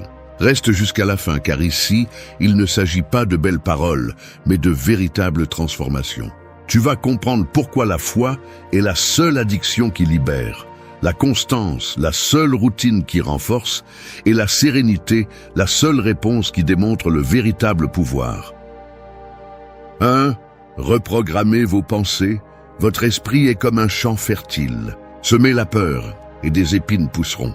Semez la constance, et la sérénité fleurira. Chaque pensée que vous répétez est une graine, et avec le temps, ces graines deviennent votre réalité. C'est pourquoi vous ne pouvez plus continuer à nourrir les mêmes schémas mentaux qui vous maintiennent dans l'immobilisme. Vous ne pouvez pas espérer la paix si chaque jour vous vous répétez des histoires de doute, de culpabilité ou de défaite. La reprogrammation mentale n'est pas un acte mystique. C'est une décision consciente de nettoyer le terrain et de ne planter que ce que vous voulez voir grandir. Le problème est que beaucoup de gens sont accros à leurs émotions négatives. Ils ont du mal à lâcher prise de la peur parce qu'ils se sont habitués à vivre avec elle. Ils ont du mal à abandonner le doute parce qu'il est devenu une partie de leur identité. Le cerveau, lorsqu'une émotion est répétée de nombreuses fois, la transforme en habitude. C'est pourquoi il vous est si difficile de changer, non pas parce que vous ne le pouvez pas, mais parce que vous avez entraîné votre esprit à survivre dans le chaos. Mais le stoïcisme enseigne quelque chose de différent. L'esprit peut être rééduqué, et tout commence par la surveillance de ce que vous pensez. Chaque fois que vous ressentez de l'anxiété, du doute ou de la frustration, observez votre pensée sans vous identifier à elle. Demandez-vous, cette pensée me renforce-t-elle ou m'affaiblit-elle? Cette simple question peut mettre fin à des années d'autodestruction émotionnelle. La plupart des gens ne réalisent pas que leurs pensées ne sont pas des vérités, ce sont des choix répétés. Et vous pouvez choisir à nouveau. Vous pouvez décider de remplacer la peur par la foi, la plainte par l'action et le doute par la constance. C'est là la véritable reprogrammation, remplacer l'automatique par le conscient. L'esprit discipliné ne se construit pas en un jour. Il nécessite de la répétition, de la patience et du courage. Il nécessite de remarquer chaque pensée négative et de répondre par une autre plus forte, plus rationnelle, plus sereine. Lorsque vous entraînez votre esprit de cette manière, il arrive un point où les anciennes émotions perdent leur pouvoir. Vous ne réagissez plus de la même manière. Vous ne vous laissez plus emporter par l'inquiétude, ni ne vous enfoncez dans la culpabilité. Vous apprenez à observer avec clarté, à décider avec calme et à rester ferme au milieu du bruit. Chaque pensée compte. Chaque phrase que vous répétez façonne la façon dont vous affrontez la vie. Alors arrêtez de répéter que vous ne pouvez pas. Arrêtez de penser que vous devez tout contrôler. Arrêtez de revivre les erreurs passées. Commencez à vous dire que vous pouvez, que vous apprenez, que vous vous transformez. Le langage que vous utilisez avec vous-même détermine la limite de votre croissance. Reprogrammez votre esprit. C'est cesser d'être l'esclave de vos pensées et devenir leur architecte. Il ne s'agit pas de penser positivement, il s'agit de penser avec puissance. Car un esprit entraîné ne se rend pas à la peur, ne doute pas face à l'adversité et ne cherche pas à contrôler ce qui ne lui appartient pas. Un esprit entraîné fait confiance, agit et continue. C'est là la véritable force intérieure.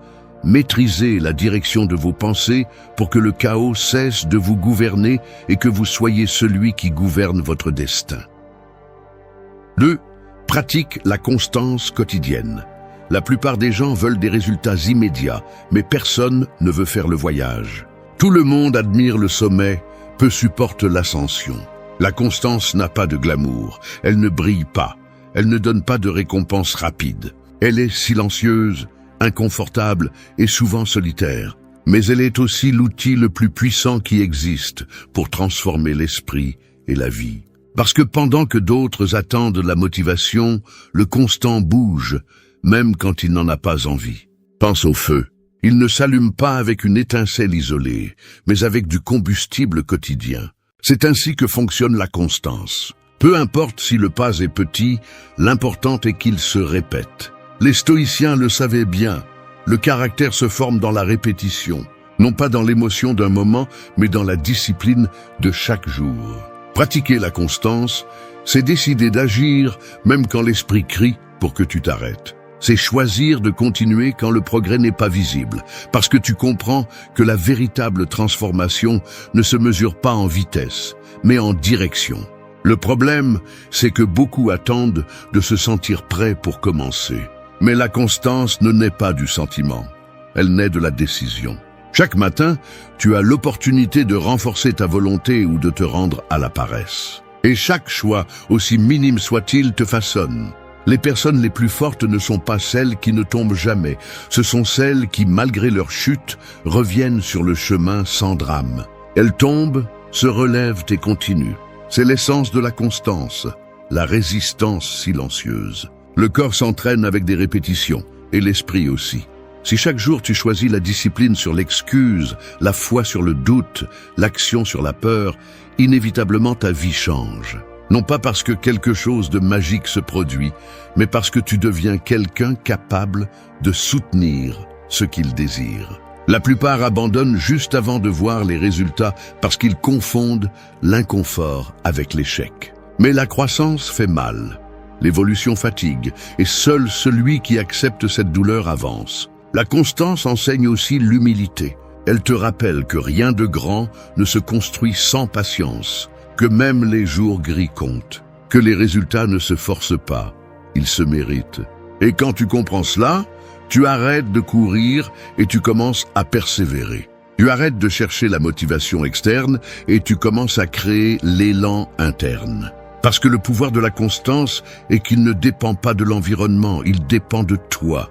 Tu n'as pas besoin d'avoir tout clair pour être constant. Tu as juste besoin de l'engagement de ne pas t'arrêter. Chaque jour où tu accomplis ce que tu as dit que tu ferais, tu renforces ton esprit et reprogrammes ton identité. Tu te prouves que tu es quelqu'un de fiable et cette confiance intérieure devient foi.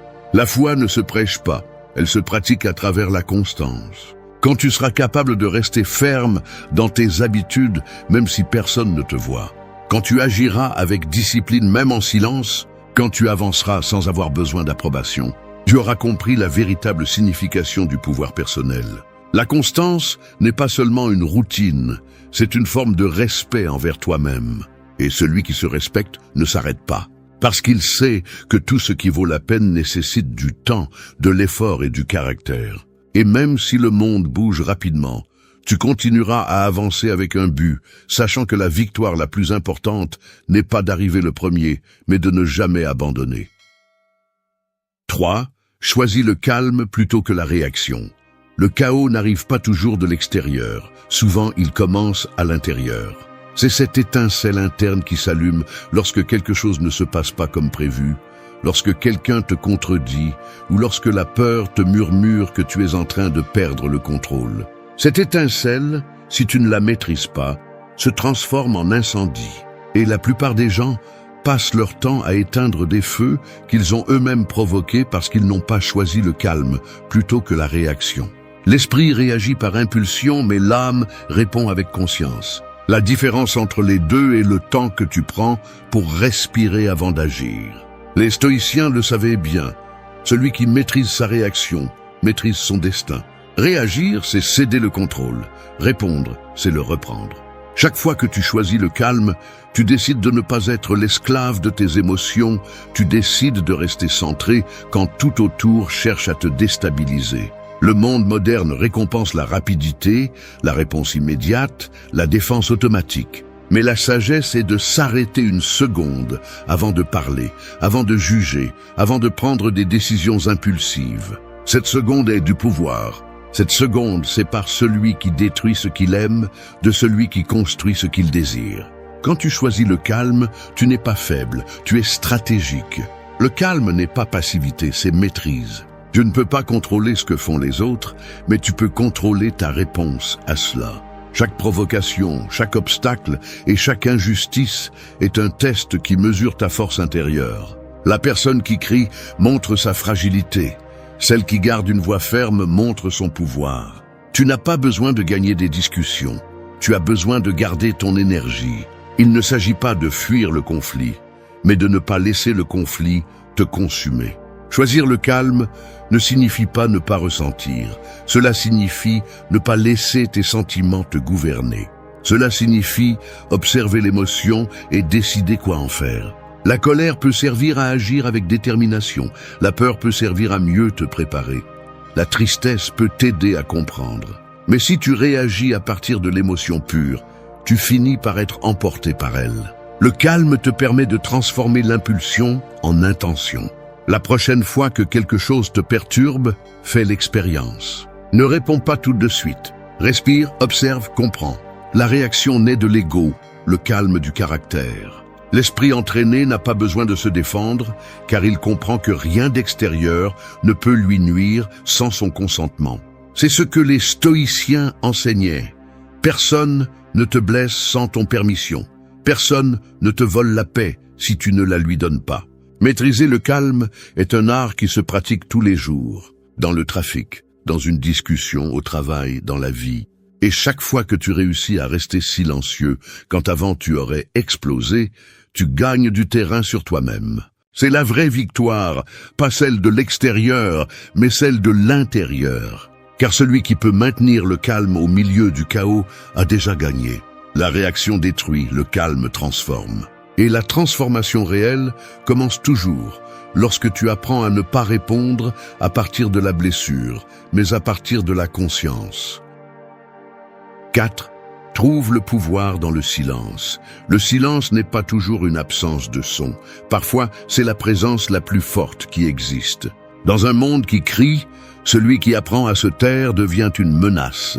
Parce que le silence dérange, désarme et révèle.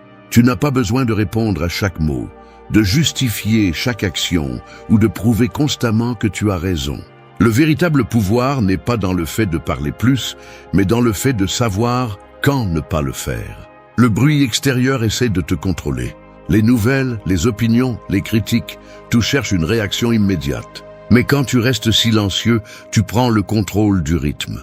Le silence n'est pas une reddition, c'est une domination. C'est l'espace où les émotions se calment et les idées mûrissent. C'est là que tu entends ce qui compte vraiment, où tu peux entendre la voix que le bruit du monde essaie d'éteindre, la tienne.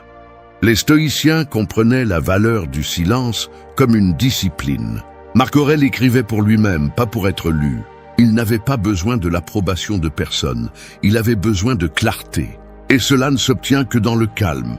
Dans le silence, tu apprends à observer tes pensées, à distinguer ce que tu ressens et ce que tu es.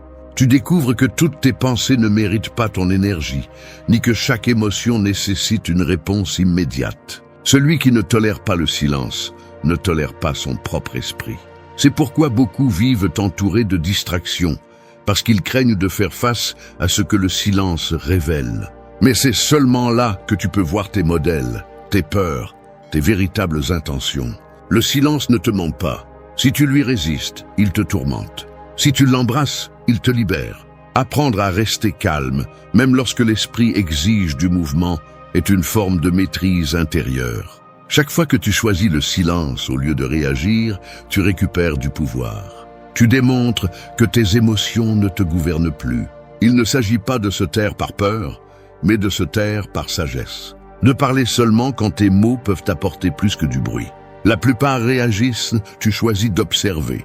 Et ce petit acte change tout, parce que pendant que les autres gaspillent leur énergie à essayer de s'imposer, tu la conserves pour construire. Le silence enseigne aussi la présence. Il te force à être ici, à remarquer les détails, à respirer attentivement. C'est une forme de méditation en mouvement, un rappel que tout n'a pas besoin d'explication. Il y a des moments où la meilleure réponse est la sérénité, car elle démontre plus de force que n'importe quel argument. Pratiquer le silence ne signifie pas s'isoler du monde, mais écouter mieux ce qui se passe en toi. C'est dans ce calme que naissent les décisions sages, les actes conscients et la véritable paix de l'esprit. L'esprit se range quand tu arrêtes de le forcer à penser. Et quand l'esprit se range, la vie le fait aussi. Ne cherche pas à remplir chaque vide avec des mots, remplis ton silence avec un but.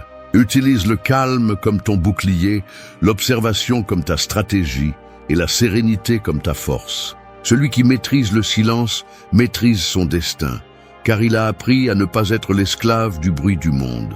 Et quand tu arrives à ce point, quand ton calme parle plus fort que tes mots, tu n'as plus besoin de prouver ton pouvoir. Tu le deviens. 5. Remercie même l'incertitude. Le sol qui tremble sous tes pieds n'est pas toujours un signe de danger. Parfois, c'est la vie qui te pousse là où tu dois être. L'incertitude n'est pas une ennemie, c'est une enseignante. Elle enseigne ce que la stabilité ne pourrait jamais faire. Quand tout est prévisible, l'esprit s'endort, l'âme se complaît et la croissance s'arrête. Mais quand l'inconnu apparaît, la conscience s'éveille, la foi s'active et celui qui fait vraiment confiance au processus se révèle. Remercier l'incertitude est l'une des leçons les plus difficiles car elle va à l'encontre de l'instinct de contrôle. On nous a appris à planifier, à anticiper, à avoir des réponses à tout. Et quand la vie change sans préavis, nous avons l'impression de perdre l'équilibre. Cependant, la vérité est que nous ne l'avons jamais eu. Le contrôle est une illusion fragile. Ce qui soutient vraiment ta vie n'est pas la certitude, c'est ta capacité à rester calme au milieu du changement.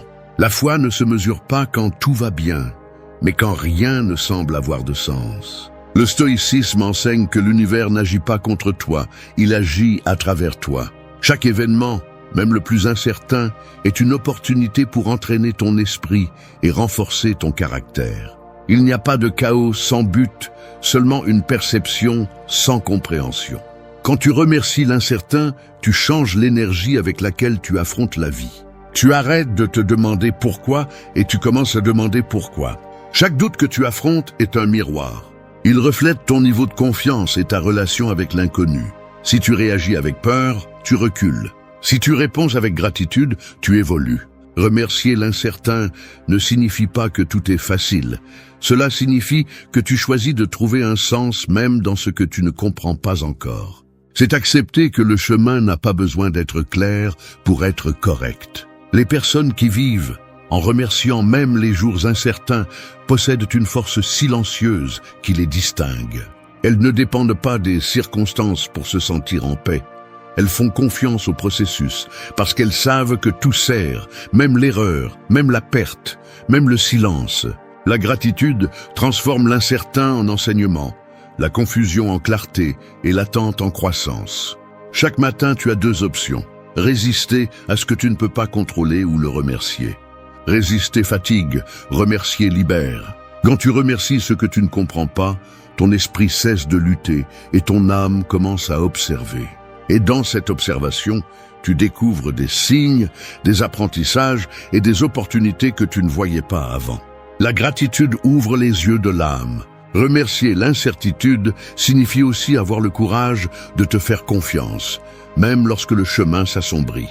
Cela signifie avancer sans voir la destination, mais avec la certitude que chaque pas a du sens. Il ne s'agit pas d'un optimisme naïf, mais d'une force spirituelle. Celui qui remercie l'incertain devient inarrêtable, car il n'a plus besoin de garantie pour continuer à avancer. Le pouvoir de la gratitude est qu'elle transforme n'importe quel scénario en terrain fertile.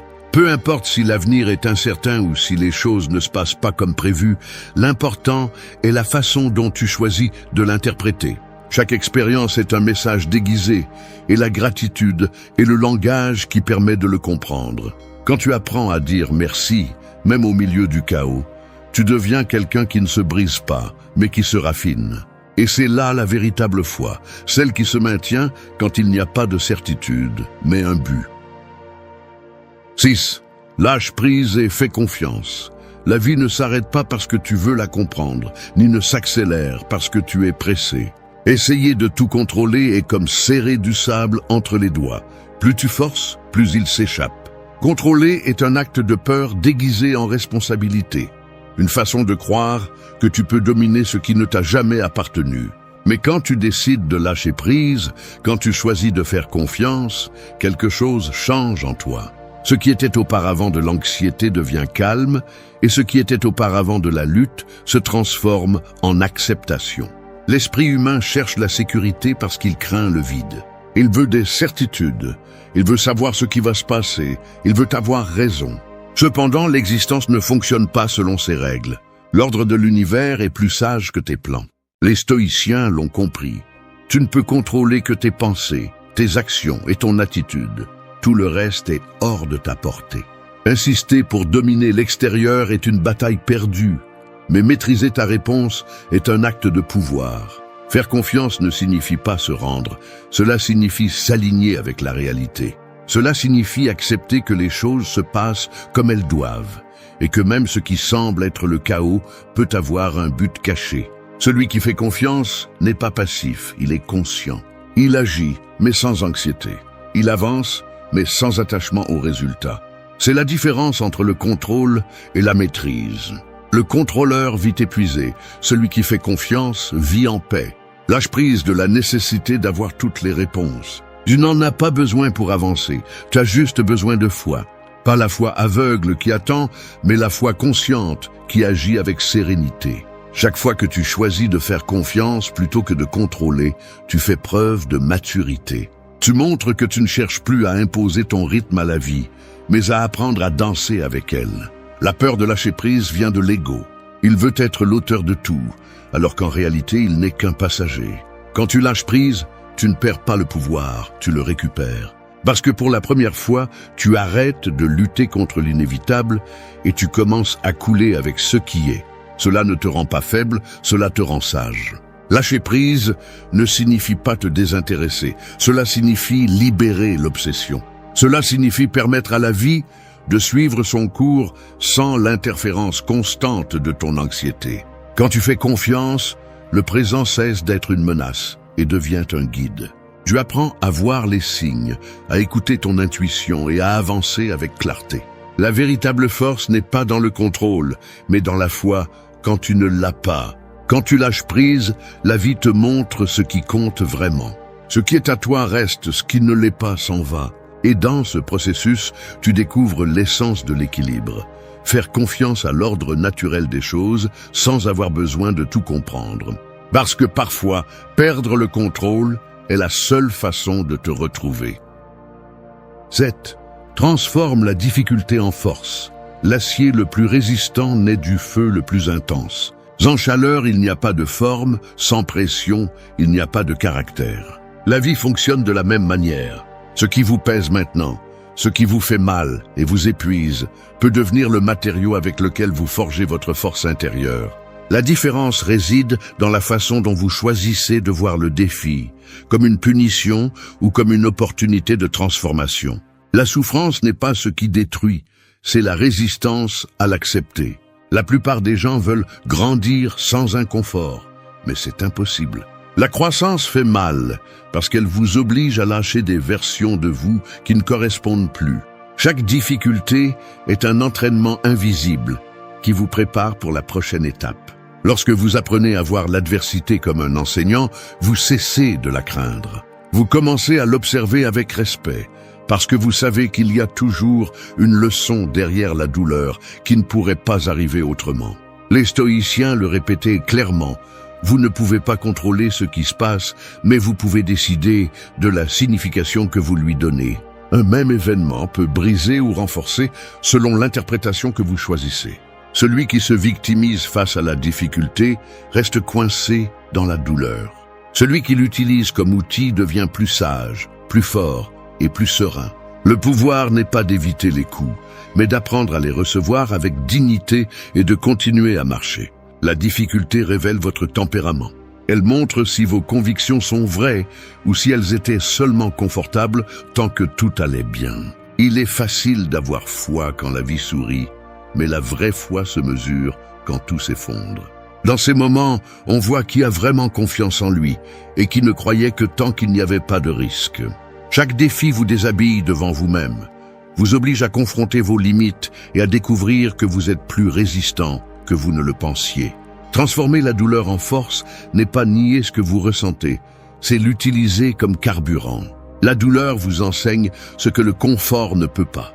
Elle vous enseigne la patience, la concentration, l'humilité. Elle vous rappelle que le contrôle absolu n'existe pas, mais que la résilience, oui. Et la résilience se construit chaque fois que vous choisissez de continuer, même lorsque vous ne voyez pas de résultats immédiats. C'est cette décision silencieuse de vous relever une fois de plus qui définit votre caractère. Ne vous plaignez pas du poids que vous portez, renforcez vos épaules. Ne maudissez pas l'obstacle, apprenez de lui. Tout ce qui semble aujourd'hui une difficulté peut devenir votre plus grand avantage si vous y faites face avec conscience. Les personnes les plus fortes ne le sont pas parce qu'elles ne souffrent pas, mais parce qu'elles ont appris à transformer la souffrance en élan. Chaque défi contient une leçon, et cette leçon est la clé de votre prochaine version. Si vous laissez la difficulté vous briser, elle vous stagne. Si vous l'utilisez, elle vous élève. C'est pourquoi il ne s'agit pas de fuir la douleur, mais d'apprendre à la supporter sans vous perdre. Cet équilibre est celui qui crée une véritable force intérieure. Lorsque vous comprendrez que la difficulté n'est pas un ennemi, mais un guide, vous cesserez de craindre les jours gris. Vous apprendrez à les utiliser pour grandir. Parce que chaque épreuve, chaque perte et chaque chute font partie du même but, devenir quelqu'un capable de maintenir sa propre paix, même au milieu du chaos. C'est la vraie force, celle qui n'a pas besoin de démontrer parce qu'elle a déjà été forgée en silence, dans l'obscurité et dans la persévérance. Oui, déclare ta foi chaque jour. Chaque aube est un serment silencieux, un pacte entre toi et la vie, non pas avec des mots, mais avec des actes. C'est l'instant où tu décides si tu vas retomber dans le doute ou si tu vas maintenir la foi, même si tout semble incertain. Ce n'est pas un hasard si l'esprit se remplit de bruit au réveil. La peur essaie toujours d'être la première à parler. Mais celui qui commence la journée avec foi commence avec une direction. Déclarer ta foi ne signifie pas répéter des phrases vides, ni espérer que tout se résolve de lui-même.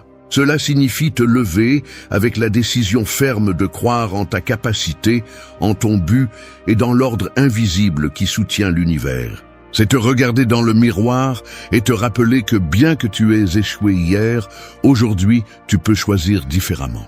La foi n'est pas une pensée, c'est un muscle qui se renforce avec la pratique quotidienne.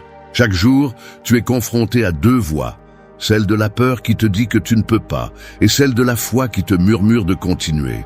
La plupart des gens écoutent la peur parce qu'elle crie plus fort. Mais le pouvoir réside dans le fait de t'entraîner à écouter la voix sereine, celle qui ne promet pas de facilité, mais un but. Déclarer ta foi, c'est décider consciemment quelle voie tu vas obéir.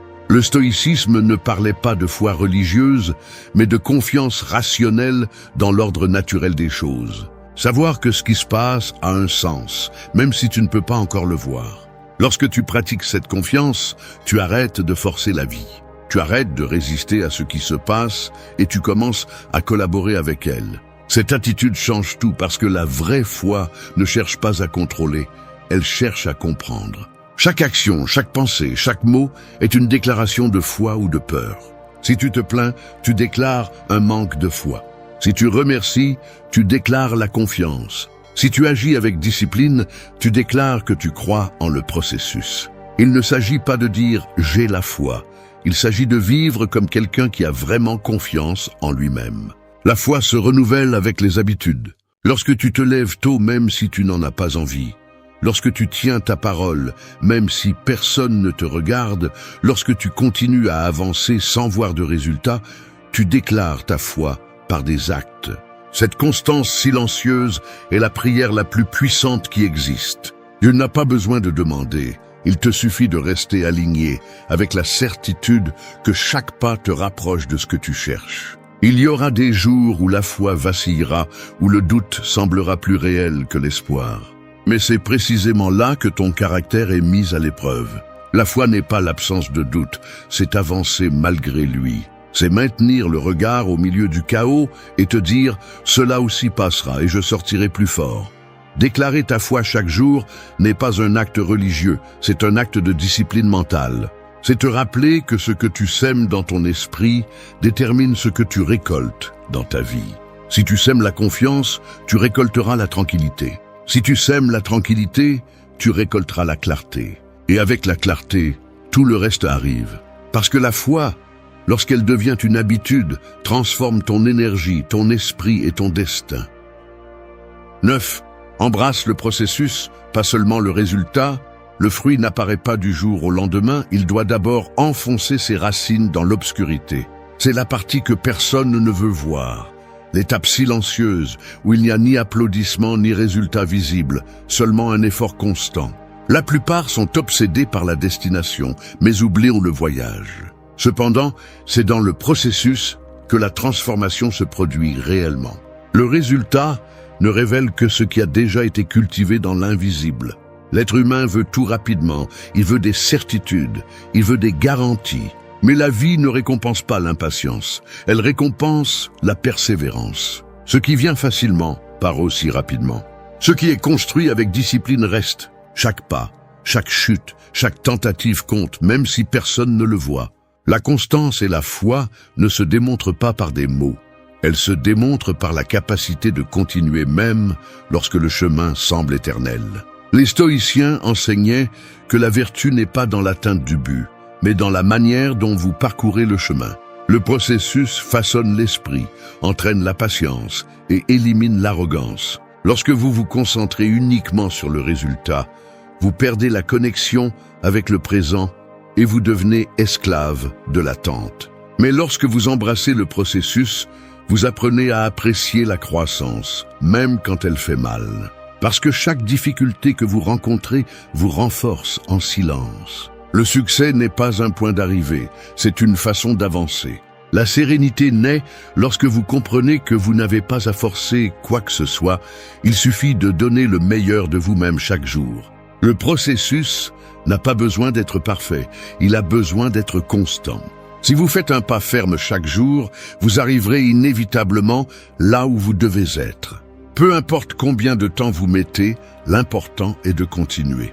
Embrasser le processus signifie aussi faire confiance au temps.